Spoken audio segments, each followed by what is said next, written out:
요즘 당뇨 있으신 분들 보면요, 단 거는 입에도 안 돼요 이러시거든요. 정말 초콜릿도 안 먹고 과일도 조심하시고, 그런데 이상하게 혈당은 계속 오릅니다. 심지어 더 안 잡힌다는 분들도 있어요. 왜 그런 걸까요? 제가 지금까지 수만 명의 회원분들을 상담하면서 딱 하나 공통점을 발견했습니다. 설탕은 정말 잘 피하시는데요, 그런데 정작 혈당을 더 치솟게 만드는 음식들은 매일같이 아무 의심 없이 드시고 계시더라고요. 그럴 때마다 아이고 이걸 모르고 드셨구나 하고 진짜 속으로 안타까울 때가 많았습니다. 라면이나 빵, 탄산음료 같은 그런 뻔한 애들 얘기가 아니에요. 오히려 이건 건강하잖아요 하고 믿고 드시는 진짜 의외의 음식들이 문제였던 거예요. 그래서 오늘 영상에서는요, 설탕보다 혈당을 더 빠르게, 더 높게 올리는 음식 5가지, 그리고 그걸 어떻게 먹으면 당뇨 관리에 괜찮은지 제가 직접 겪고 저희 회원분들과 함께 확인했던 진짜 팩트만을 딱 알려드릴게요. 혹시 지금 나 당뇨인데 왜 혈당이 안 잡히지? 답답하셨다면요, 이 영상을 꼭 끝까지 보셔야 합니다. 당뇨 있으신 분들 중에요, 서브웨이 샌드위치 들고 계신 분들 제가 꽤 많이 봤어요.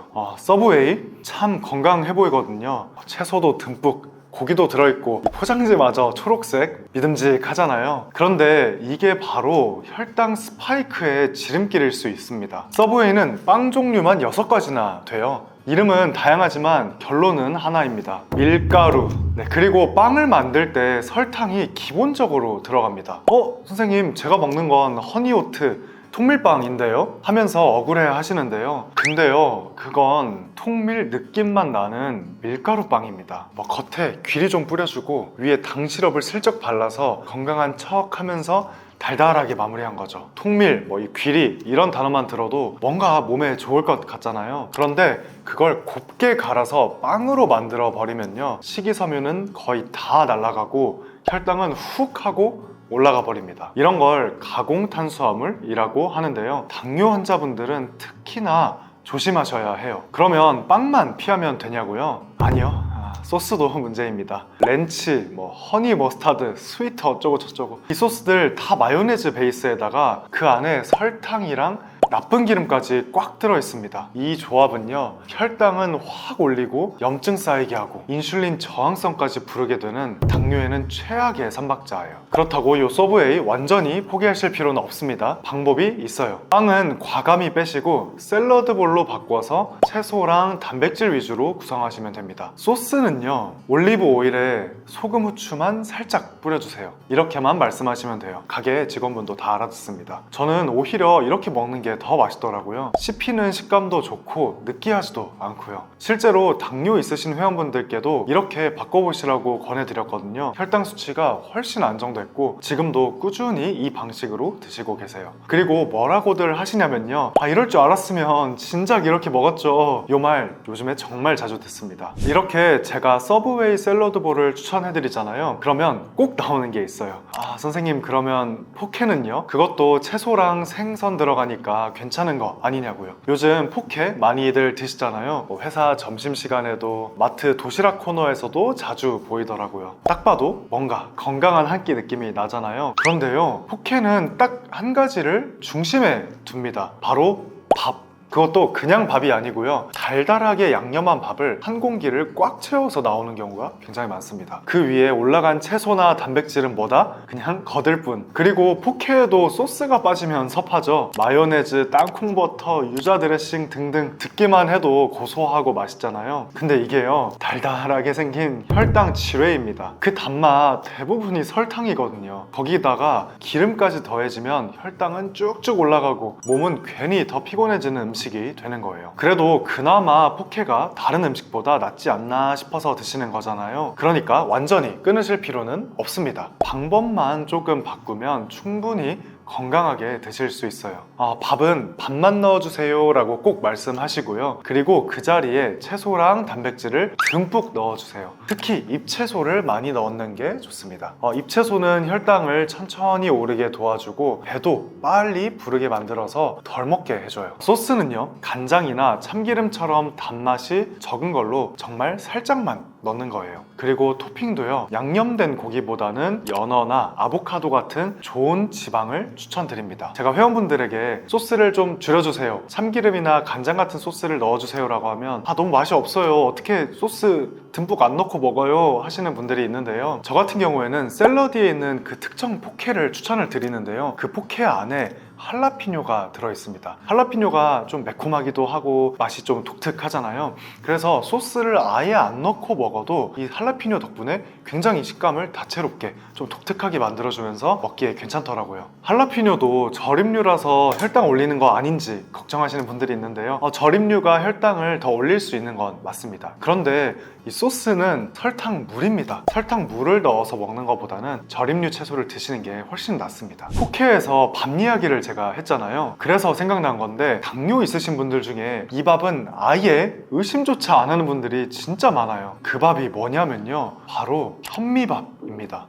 현미는 당뇨에 좋다던데요? 백미 말고 현미 먹으래서 맨날 먹는데, 이렇게 말씀하시는 분들 정말 많으신데요, 근데요, 현미도 엄연히 탄수화물입니다. 많이 먹으면 당연히 혈당이 올라갑니다. 이 현미가 혈당을 많이 올릴 수 있다는 사실을 제가 정말 하루에 한 번꼴은 상담을 계속 드리는 것 같아요. 특히 요즘 많이들 드시는 찰현미 있죠? 식감이 부드럽고 먹기 편해서 좋다 하시는데요, 이게 또 문제입니다. 찰현미는 GI 지수가 일반 현미보다 더 높아서 어떤 분들에게는 백미보다 혈당을 더 올릴 수 있어요. 그리고 현미가 좋다니까 하시면서 100% 현미밥을 몇 끼니마다 막 꽉꽉 채워 드시는 분들 계시죠? 근데 소화력이 좀 약하신 분들은 이렇게 드시면 배 더부룩하고 가스차고 심하면 염증까지 생길 수 있습니다. 이 염증이 왜 문제냐면요, 염증이 생기면 인슐린 작용이 제대로 안 됩니다. 그래서 혈당이 잘 안 떨어지고 계속 출렁출렁 불안해지는 겁니다. 그러면 현미밥을 먹지 말아야 하느냐? 아니요, 앞서 말씀드렸듯이 방법만 바꾸면 됩니다. 밥 지으실 때는 백미랑 현미를 반반 섞거나 잡곡이나 콩류를 같이 넣어서 넣는 게 좋아요. 먹고 나서 속이 불편하지는 않은지, 혈당이 얼마나 오르는지 직접 체크해 보는 게 제일 정확합니다. 설탕 끊었는데도 혈당이 안 잡히는 분들, 혹시 이런 간식 자주 드시진 않으세요? 군고구마, 그리고 단호박이요. 딱 보면 건강식품처럼 생겼잖아요. TV에서도 좋다 그러고 다이어트 식단에도 자주 올라오고요. 근데 이 두 가지가 당뇨 관리에는 정말 치명적일 수 있습니다. 먼저 고구마부터 볼게요. 특히 군고구마는요, GI 지수, 즉 혈당 지수가 최대 90까지 올라갑니다. 참고로 설탕은 65, 70 정도예요. 군고구마가 설탕보다 혈당을 더 올릴 수 있다는 얘기죠. 이유가 뭐냐면요, 굽는 과정에서 이 전분이 빠르게 단당류로 바뀌거든요. 쫀득쫀득하고 달달한 식감일수록 혈당에는 더 위험하다는 뜻입니다. 실제로 매일 오후에 간식으로 군고구마를 드셨던 70대 할머니 한 분이 계셨는데요, 과자도 안 먹고 고구마만 드셨대요. 3개월 뒤에 검사를 해보니까 당활색소가 7.2에서 8.5까지 확 올라간 거예요. 믿고 먹은 고구마한테 뒤통수를 제대로 맞으신 거죠. 그리고 단호박도 마찬가지입니다. 달달한데 몸에 좋다잖아요 하시는데 그 단맛 다 단순 당질이에요. 밤호박, 찐 단호박처럼 이 달달한 종류일수록 당 함량이 많고요, 혈당 지수도 75에서 80까지 올라갑니다. 소화가 너무 잘 되니까 당 흡수도 빠르고 혈당은 급격하게 치솟게 되는 거죠. 자, 그러면 당뇨 있으신 분들은 고구마랑 단호박 어떻게 드셔야 할까요? 일단 고구마, 생고구마를 얇게 썰어서 조금씩 드시거나 찐 고구마로 바꿔주세요. 왜냐하면 생으로 먹으면 전분이 그대로 유지돼서 당으로 바뀌는 속도가 훨씬 느려져요. 찐 고구마도 군 고구마보다는 혈당 반응이 훨씬 낮습니다. 섭취량도 중요한데요, 한 번에 80g 이하, 아무리 좋다 해도 많이 먹으면 혈당은 무조건 올라갑니다. 그리고 공복에는 금지입니다. 꼭 단백질이나 지방이 풍부했던 식사 후에 간식으로만 드세요. 공복 상태에서 먹으면 당 흡수가 더 빨라져서 혈당이 더 급격하게 올라가게 되거든요. 단호박은 식이섬유가 많은 채소랑 같이 드세요. 브로콜리나 양배추, 두부랑 같이 곁들여서 먹으면 이 식이섬유가 당 흡수를 천천히 하게 도와줍니다. 그리고 혈당 민감하신 분들은요, 무나 브로콜리, 컬리플라워, 샐러리 같은 당질이 낮은 뿌리 채소로 아예 대체를 해주시는 것도 좋습니다. 이렇게 바꾸면 혈당 안정 효과가 확실히 좋아집니다. 그러니까 군고구마도 단호박도 문제는 무조건 먹느냐가 아니라 어떻게 먹느냐입니다. 먹는 방식이 훨씬 더 중요해요. 건강하다는 이미지에 속아서 혈당을 쭉쭉 올리는 음식들 보시니까 어떠셨어요? 믿고 먹었는데 살짝 배신감 드셨을 수도 있습니다. 근데 아직 하나가 더 남았어요. 요즘 건강 챙기신다고 아침마다 주스 한 잔, 생식 한 스푼 루틴처럼 드시는 분들이 많으시더라고요. 특히 당뇨 있으신 분들, 이거는 과일도 아니고 채소인데 하면서 안심하고 드시는데요. 이게요, 생각보다 훨씬 위험할 수 있습니다. 당근, 양배추 이런 채소들 그냥 씹어 먹으면 혈당 거의 안 올립니다. 그런데 갈아서 먹잖아요. 이때부터는 이야기가 달라집니다. 믹서기를 한번 돌리는 순간 식이섬유는 다 잘게 부서지고요. 당분은 액체 속에 진하게 농축이 돼서 남게 됩니다. 자, 그러면 왜 갈면 안 되는지, 그리고 왜 식이섬유가 중요한지 조금만 더 쉽게 풀어드릴게요. 식이섬유는요, 채소나 과일의 껍질이나 질긴 부분에 많은데요, 이게 혈당을 천천히 오르게 만들어주는 브레이크 같은 역할을 합니다. 근데 그걸 믹서기로 갈아버리면요, 그 브레이크가 사라지니까 그 결과 혈당이 확 치솟는 거죠. 생식, 선식도 마찬가지예요. 곡물을 갈아 놓은 가루에 물 쓱 타서 한 끼 대용으로 드시잖아요. 근데 이게 또 문제예요. 소화 흡수가 너무 빠르다 보니까 결국에 배는 금방 꺼지고 혈당은 더 막 불안정해지고 다이어트에도 당 조절에도 방해가 될 수 있습니다. 생식이나 선식처럼 당질이 많은 가루류를 드실 때는요, 그냥 물에 타서 단독으로 드시면 안 됩니다. 꼭 단백질이나 지방이랑 같이 드셔야 해요. 예를 들면 두유나 견과류, 달걀, 올리브오일 이런 것들이 전부 혈당 흡수를 천천히 만들어주는 조합입니다. 마지막, 공복에는 절대 금지입니다. 공복에 이 당질이 들어가면요, 혈당이 미끄럼틀 따듯이 쭉 올라가요. 생즙이든 생식이든 꼭 식사 중간이나 식사 직후 소량만 드셔야 해요.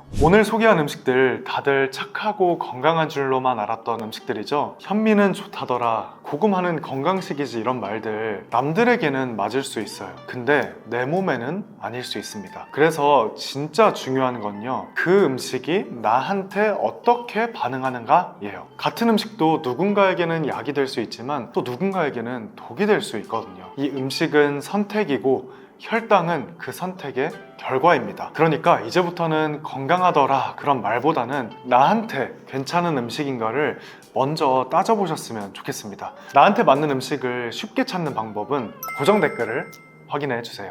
오늘 영상이 도움이 되셨다면 구독과 좋아요, 알림 설정도 부탁드리고요. 영상 끝까지 함께 해주셔서 정말 감사드리고요. 앞으로도 건강한 선택 글루코핏이 도와드리겠습니다. 다음 영상에서 또 뵙겠습니다.